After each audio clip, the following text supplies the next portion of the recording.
Unjeom, seorang instruktur di sekte Gunung Hua, merasa bingung dan terkesan saat melihat Chung Myung, murid baru yang tampaknya biasa saja namun menunjukkan keberanian dan ketekunan luar biasa. Saat Unjeom menatap murid-murid lainnya yang tampak lelah dan basah kuyup, ia segera bertanya apa yang terjadi. Chung Myung menjelaskan bahwa mereka telah memutuskan untuk berlatih pagi-pagi karena merasa termotivasi. Meskipun terlihat jelas bahwa semua anak itu berada dalam kondisi yang sangat buruk. Melihat ketakutan di mata para murid yang lain, Unjeom menyadari bahwa meski mereka adalah murid Gunung Hua, ada ketegangan yang tidak biasa ketika berhadapan dengan Chung Myung. Ketika Unjeom menegur Chung Myung tentang latihan pagi yang membuat mereka kurang tidur, Chung Myung dengan tenang mengatakan bahwa ia tidak ingin memaksakan latihan tersebut, tetapi percaya bahwa latihan kekuatan akan sangat bermanfaat bagi perkembangan mereka. Unjeom terkesan oleh keyakinan dan keberanian Chung Myung, serta bagaimana ia dengan mudah memengaruhi teman-temannya. Dalam percakapan mereka, Chung Myung meminta waktu 1 bulan untuk membuktikan bahwa pelatihan yang mereka lakukan tidak akan berdampak negatif dan justru akan menghasilkan peningkatan signifikan dalam kemampuan mereka. Ini adalah tawaran yang berani. Dan meskipun Unjeom awalnya skeptis, ia merasakan potensi besar dalam diri Chung Myung. Unjeom menyadari bahwa situasi ini bisa menjadi solusi untuk masalah besar yang dihadapi di asrama White Plum Blossom, di mana kekurangan staf membuat mereka kesulitan dalam memberi perhatian yang cukup kepada setiap murid. Dengan hanya sedikit instruktur yang tersedia, latihan individu yang efektif menjadi sulit dilakukan.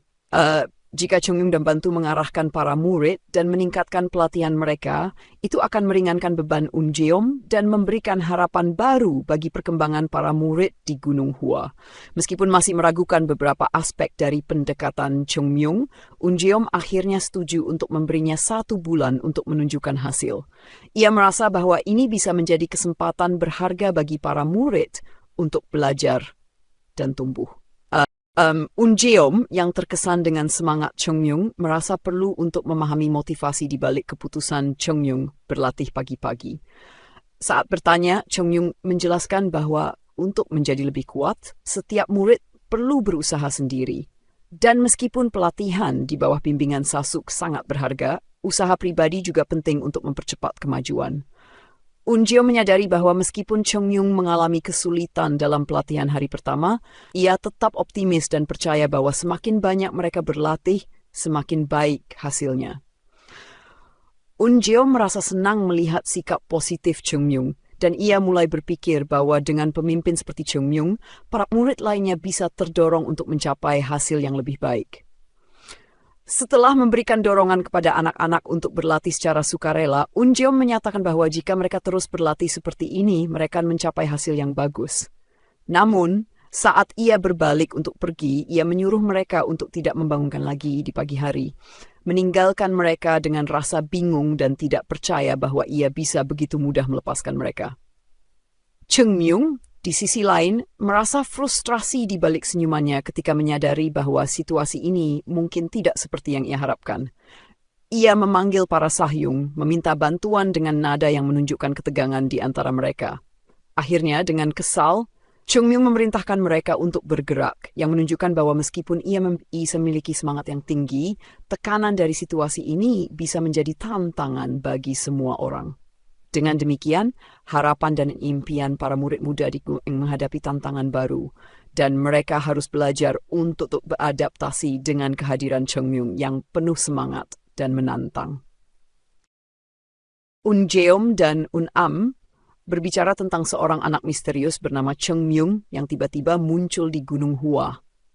Anak itu datang sendiri tanpa latar belakang yang jelas, namun langsung membawa perubahan drastis pada kehidupan di sana. Unjeom awalnya mengira pemimpin sekte memiliki tujuan khusus dengan menerima Chung Myung, tetapi ternyata tidak ada rencana tersembunyi. Menyadari hal ini, Unam pun menenangkan Unjeom Meyakinkannya bahwa meskipun latar belakang Chang Myung tidak jelas, yang penting adalah semangat dan usaha anak itu. Gunung Hua yang sedang berjuang butuh perubahan. Dan mungkin pemuda yang penuh tekad itu adalah angin segar yang bisa menggerakkan mereka menuju arah baru. Sementara itu, para murid kelas 3 Gunung Hua merasa kewalahan dengan rutinitas latihan keras yang dipimpin oleh Chang Myung. Latihan tersebut begitu berat, hingga mereka hampir tidak memiliki tenaga untuk melakukan hal sederhana, seperti makan. Tubuh mereka kelelahan, tangan mereka gemetar, dan mereka khawatir tidak akan mampu mengayunkan pedang dengan baik dalam latihan sore nanti. Yun Jong, salah satu murid senior, memperhatikan keluhan teman-temannya dan berpikir bahwa tidak ada gunanya berbicara di belakang Chang Myung. Namun, dalam hati ia memahami penderitaan yang dirasakan oleh teman-temannya karena latihan yang begitu melelahkan. Ketika suasana penuh keluhan itu memuncak, Jo Gul, salah satu murid yang lebih belak-belakan, tiba-tiba menyindir teman-temannya dengan tajam. Ia menyebut percakapan mereka sebagai percakapan busuk dan menyiratkan bahwa keluhan mereka tidak berguna. Sikap Jo Gul memancing keterkejutan di antara para murid lainnya. Mereka semua mulai merasakan bahwa mungkin ada kebenaran dalam kata-kata Jo Gul. Mungkin, alih-alih mengeluh, mereka bisa melihat latihan keras itu sebagai kesempatan untuk menjadi lebih kuat. Di tengah keluhan dan perdebatan di antara para murid, semangat dan tekad Chang Myung mulai membentuk dinamika baru. Unjom yang semula skeptis, kini melihat bahwa keberadaan Chang Myung mungkin bisa menjadi pemicu perubahan yang dibutuhkan oleh Gunung Hua. Bagi sekte yang hampir runtuh ini, kehadiran pemuda aneh itu dengan cara dan pemikirannya yang tidak biasa mulai memberikan harapan baru. Terlepas dari kerasnya metode yang diterapkan, murid-murid lainnya sedikit demi sedikit belajar tentang makna ketekunan dan disiplin yang sesungguhnya. Gunung Hua sedang menghadapi transformasi besar, di mana penderitaan dalam latihan menjadi pijakan bagi harapan akan masa depan yang lebih baik. Joel yang biasanya menjadi sosok paling keras dalam mengkritik latihan keras dan aturan Chang Myung, tiba-tiba mengubah sikapnya saat melihat para murid lain mengeluh. Ketika beberapa murid mencemooh latihan berat yang mereka lakukan di bawah bimbingan Chang Myung, Joel dengan tegas menyuruh mereka untuk berhenti berbicara di belakang dan menyampaikan keberatan mereka langsung pada Chang Myung jika memang berani. Suasana pun hening karena tak seorang pun berani melawan ucapan Jo Gul, yang sebelumnya merupakan murid yang paling vokal menentang metode Chang Myung. Setelah kejadian itu, Jo Gul mengajak Yun Jong untuk berbicara empat mata di tempat yang sepi. Di sana, Jo Gul mengungkapkan perubahan pandangannya tentang masa depan Gunung Hua. Sebelumnya, ia hanya berlatih dengan setengah hati, merasa pesimis tentang perkembangan dirinya dan sektenya. Ia bahkan sempat berencana untuk kembali ke kampung halamannya setelah menyelesaikan pelatihannya di Gunung Hua. Namun, setelah melihat ketekunan luar biasa yang ditunjukkan Chang Myung, Jo Gul mulai merasakan keyakinan baru bahwa mereka bisa menjadi lebih kuat.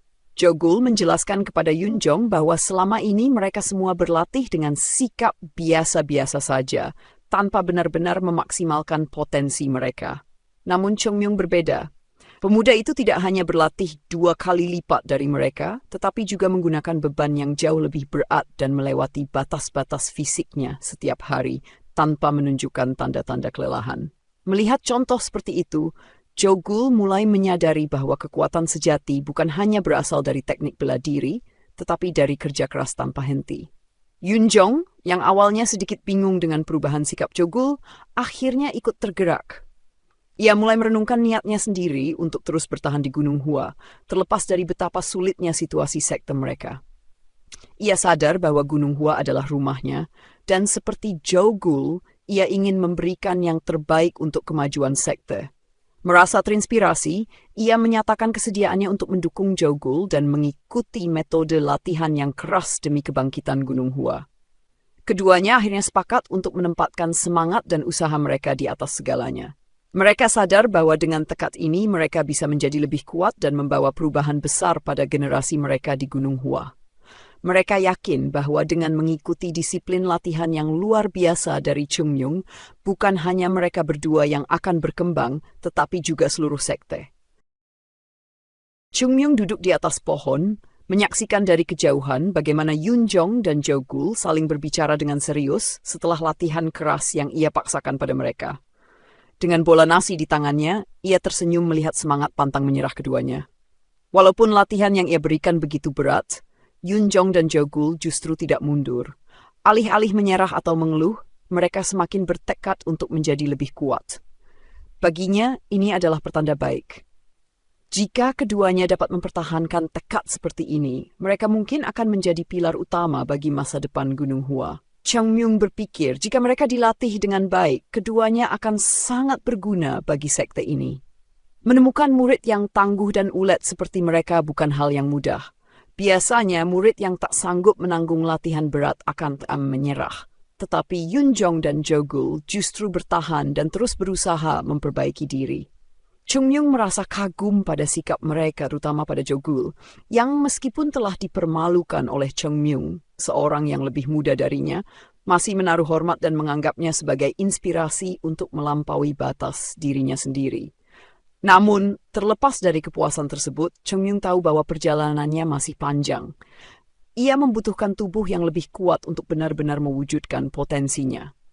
Seni bela diri Gunung Hua membutuhkan kekuatan fisik luar biasa agar teknik-teknik yang indah dan mematikan itu bisa dikuasai dengan sempurna. Ia memahami bahwa keindahan gerakan pedang bukanlah segalanya. Fondasi tubuh yang kuat dan daya tahan yang tangguh adalah yang memungkinkan teknik tersebut dijalankan dengan kekuatan penuh. Jika aku ingin Gunung Hua kembali berjaya, tubuh ini harus menjadi lebih kuat, pikirnya. Namun, ketika Jo Gul datang dengan daftar seni bela diri yang diajarkan saat ini, Chung Myung hanya bisa mengerutkan dahi. Teknik-teknik yang dia lihat jauh dari standar seni bela diri Gunung Hua yang ia kenal di masa lalu.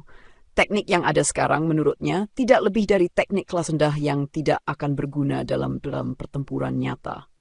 Apakah orang-orang tua ini sengaja ingin menghancurkan sekte ini?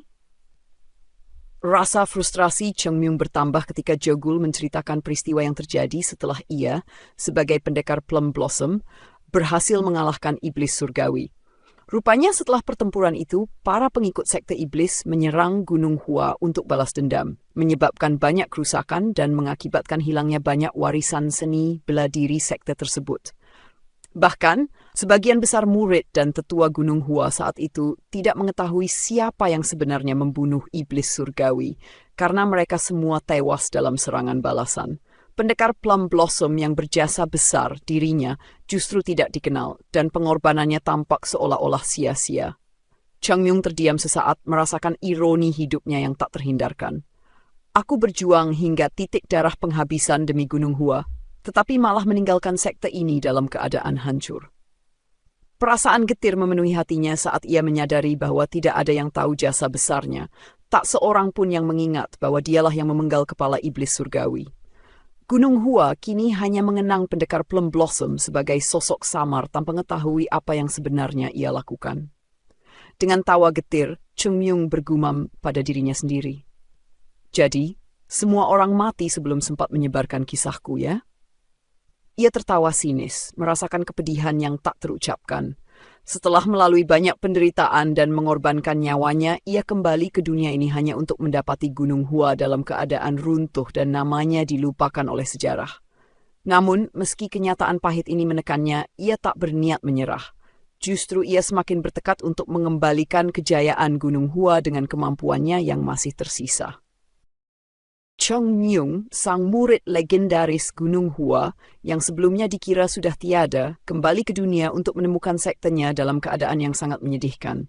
Ia mengingat betapa besar dan kuatnya Gunung Hua di masa lalu, di mana seni bela diri mereka dikenal dan ditakuti di seluruh dunia persilatan. Namun sekarang ia melihat bagaimana sektenya berada dalam kondisi yang begitu parah akibat serangan sekte iblis dan tekanan musuh lainnya setelah kematiannya. Aliansi yang datang untuk menghabisi sekte iblis dulu telah dimusnahkan dan hanya segelintir anggota sekte iblis yang tersisa. Namun meskipun Chung Myung berhasil membunuh pemimpin mereka, sang iblis surgawi, para anggota sekte iblis yang selamat tampaknya tetap menyimpan dendam dan kini berusaha menghancurkan Gunung Hua. Melihat keadaan ini, hati Chung Myung terasa sakit dan kecewa. Ia bertaruh nyawanya untuk melindungi Gunung Hua dan mengalahkan sang iblis surgawi. Tetapi setelah pengorbanannya, sektenya tidak hanya kalah tetapi bahkan berada di ambang kehancuran. Di tengah emosinya, Chung Myung mendengar laporan dari Joe Gul, salah satu murid junior, bahwa banyak bangunan di Gunung Hua telah rusak, sebagian terbakar, dan berbagai seni bela diri yang mereka miliki juga ikut hilang dalam prosesnya. Hal ini menyedihkan bagi Chung Myung, karena meskipun tanpa guru, seni bela diri masih bisa diwariskan. Namun jika ilmu tersebut hilang begitu saja, sekte ini tidak akan memiliki dasar kekuatan apapun. Sambil berusaha menenangkan diri, Chung Myung berpikir untuk menjernihkan pikirannya sejenak dengan berjalan-jalan di sekitar sekte. Saat matahari terbenam, ia duduk di atap, menatap langit, dan mencoba meredakan perasaannya yang bercampur aduk. Dia merasa sedih dan marah karena, sebagai murid paling berbakat di sektenya, ia mengorbankan hidupnya demi membunuh sang iblis surgawi dan melindungi sekte. Namun, ironisnya, setelah ia menghilang, Gunung Hua tidak memiliki kekuatan untuk mempertahankan dirinya sendiri dan perlahan-lahan jatuh ke dalam kehancuran. Setelah beberapa lama, Chung Myung kembali ke kompleks sekte dan mendengar suara ribut dari gerbang utama.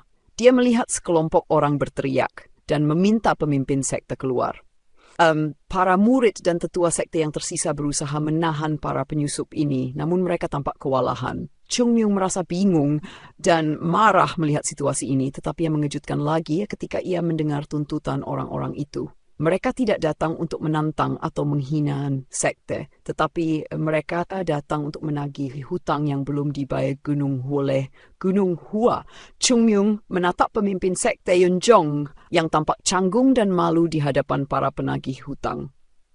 Yun Jong berusaha menjaga kehormatan sekte dengan tetap tenang. Namun tampak jelas bahwa ia tidak memiliki jawaban untuk membayar hutang-hutang itu. Saat ia meminta waktu lebih, para penagih hutang semakin marah dan menuntut agar pembayaran segera dilakukan. Mereka bahkan menyebutkan bahwa mereka tidak bisa menunggu lebih lama lagi dan tidak peduli dengan alasan Hyun Jong. Melihat pemandangan ini, amarah Chung Myung semakin berkobar. Betapa jauh Gunung Hua telah jatuh. Dari sekte yang dihormati, kini mereka bahkan tidak mampu menjaga martabat mereka di depan para penagih hutang. Tidak ada harga diri yang tersisa.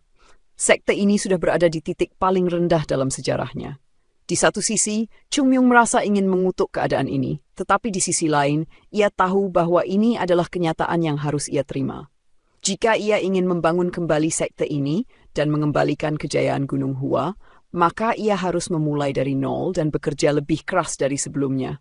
Setelah para penagih hutang pergi dengan penuh kemarahan, Chung Myung akhirnya memutuskan bahwa ia tidak bisa lagi membiarkan Gunung Hua hidup dalam kondisi seperti ini. Ia bersumpah dalam hatinya untuk mengambil tanggung jawab dan membangun kembali sekte yang telah menjadi bagian dari hidupnya ini. Meskipun tantangannya berat dan Gunung Hua kini dipenuhi dengan banyak kelemahan, Chung Myung yakin bahwa dengan kegigihannya, ia bisa mengembalikan sekte ini ke puncak kejayaan. Ini bukan sekedar soal membayar hutang atau mempertahankan sisa-sisa dari kejayaan Gunung Hua. Ia merasa bahwa masa depannya kini terikat dengan sekte ini. Jika di masa lalu ia berjuang untuk membunuh sang iblis surgawi, kali ini tantangan yang ia hadapi adalah membangkitkan Gunung Hua dari reruntuhan. Dan meskipun terasa berat dan berliku, ia yakin bahwa ini adalah takdir yang harus ia jalani demi menjaga kehormatan sekte dan para murid muda yang tidak tahu apa-apa tentang masa lalunya. Di tengah kepedihan dan kemarahannya, Chung Myung menatap Gunung Hua dengan tekad yang bulat. Ia siap menghadapi segala kesulitan dan rintangan yang akan datang, tidak peduli seberapa beratnya. Chung Myung menyaksikan dengan rasa frustrasi dan kemarahan saat situasi di Gunung Hua semakin memburuk. Sekte yang pernah berjaya kini berada di tepi kehancuran, terjebak dalam utang yang menggunung kepada para pedagang dari desa Hua. Dalam sebuah pertemuan yang tegang, Hyun Jong, pemimpin sekte, berusaha bernegosiasi dengan Kong, seorang pedagang kaya yang dikenal sebagai pemilik paviliun Taihua. Kong, yang memiliki penampilan khas seorang pedagang kaya, mengungkapkan ketidakpuasan atas keterlambatan pembayaran utang oleh Gunung Hua. Dengan sikap arogan, dia menegaskan bahwa mereka telah menunggu cukup lama dan tidak bisa lagi bersikap lunak. Hyun Jong berusaha menjaga sikap damai dan mencoba menjelaskan keadaan sulit yang dihadapi oleh sekte mereka, tetapi Kong menolak untuk mengalah. Kong menyatakan bahwa mereka memiliki hak untuk menuntut pembayaran sesuai kontrak yang telah disepakati sebelumnya. Mendengar semua ini, Cheng Myung merasa marah dan bingung. Dia tidak bisa membayangkan bagaimana pavilion Taihua yang seharusnya menjadi milik Gunung Hua kini digunakan untuk meminjamkan uang kepada sekte mereka sendiri. Ini adalah situasi yang tidak masuk akal baginya, dan dia tidak bisa memahami bagaimana pemimpin sekte sebelumnya dapat membiarkan hal ini terjadi. Sementara itu, para pedagang di sekitar mulai memperdebatkan situasi ini, namun Kong dengan tegas menegaskan bahwa mereka tidak bisa lagi menunda pembayaran. Dia memberikan batas waktu 7 hari untuk melunasi utang, dan jika tidak, mereka akan mengambil tindakan sesuai dengan kesepakatan awal, yang berarti menyita Gunung Hua. Suasana semakin tegang ketika Kong menutup pertemuan dengan pernyataan yang menghancurkan harapan Hyun Jong. Setelah Kong dan para pedagang pergi, Hyun Jong tampak sangat lelah dan frustrasi. Cheng Myung merasakan beban yang sangat besar pada bahu pemimpin sekte, yang telah berjuang untuk mempertahankan Gunung Hua selama bertahun-tahun. Dalam hatinya, Cheng Myung bertekad untuk melakukan sesuatu, meskipun dia tahu bahwa tidak mudah untuk menghadapi situasi ini. Cheng Myung memutuskan untuk menggali lebih dalam tentang keadaan Gunung Hua dan relasinya dengan desa Hua. Dia meminta bantuan dari Joe Gul, salah satu teman sekelasnya, untuk mendapatkan informasi lebih lanjut. Joe Gul, yang pernah menjajakan barang dagangan di desa Hua bersama ayahnya, mulai menjelaskan bahwa Kong adalah pemilik pavilion Taihua yang merupakan yang terbesar di desa tersebut dan dikenal sebagai pedagang paling sukses. Informasi itu membuat Cheng Myung semakin marah. Dia tidak bisa menerima kenyataan bahwa bisnis yang seharusnya menjadi milik Gunung Hua kini digunakan untuk meminjamkan uang dan mengancam sekte mereka. Ini semua tidak benar, pikirnya. Taihua seharusnya milik Gunung Hua. Menyadari urgensi situasi, Cheng Myung mulai merencanakan langkah selanjutnya. Dia tahu bahwa jika dia pergi sendiri untuk menyelidiki lebih lanjut, itu bisa menjadi risiko besar. Namun, rasa keadilan dan kecintaannya pada sekte mengalahkan rasa takutnya. Dia bersiap untuk turun gunung, mengenakan pakaian hitam untuk menyembunyikan identitasnya. Sebelum pergi, dia memberitahu Joe Gul bahwa dia akan pergi untuk bertanya langsung kepada orang-orang di desa Hua mengenai keadaan sebenarnya. Joe Gul dan teman-temannya berusaha mencegahnya, khawatir bahwa tindakan nekat Cheng Myung hanya akan memperburuk situasi. Namun, Cheng Myung dengan percaya diri menegaskan bahwa dia perlu mencari kebenaran, bahkan jika itu berarti menghadapi bahaya. Sementara itu, Yun Jong, teman lainnya, mulai panik. Dia tahu bahwa tindakan Cheng Myung dapat menyebabkan masalah besar bagi mereka semua. Dia berusaha membujuk Cheng Myung dengan mengatakan bahwa sebagai murid Gunung Hua, mereka seharusnya tidak melakukan hal-hal sembrono. Namun Cheng Myung dengan semangatnya yang menggebu, justru menyatakan bahwa kadang-kadang untuk menjadi pejuang sejati, seseorang harus melanggar aturan. Dengan tekad yang membara, Cheng Myung meninggalkan Gunung Hua, bertekad untuk menemukan cara agar sekte mereka dapat bebas dari utang yang menjerat dan memulihkan kehormatan Gunung Hua. Sementara langkahnya mantap menuju desa, dia tahu bahwa perjalanannya ini mungkin akan penuh tantangan dan risiko. Demikian rekap video kita kali ini. Jangan lupa subscribe agar tidak ketinggalan rekap-rekap selanjutnya. Sampai jumpa di video berikutnya.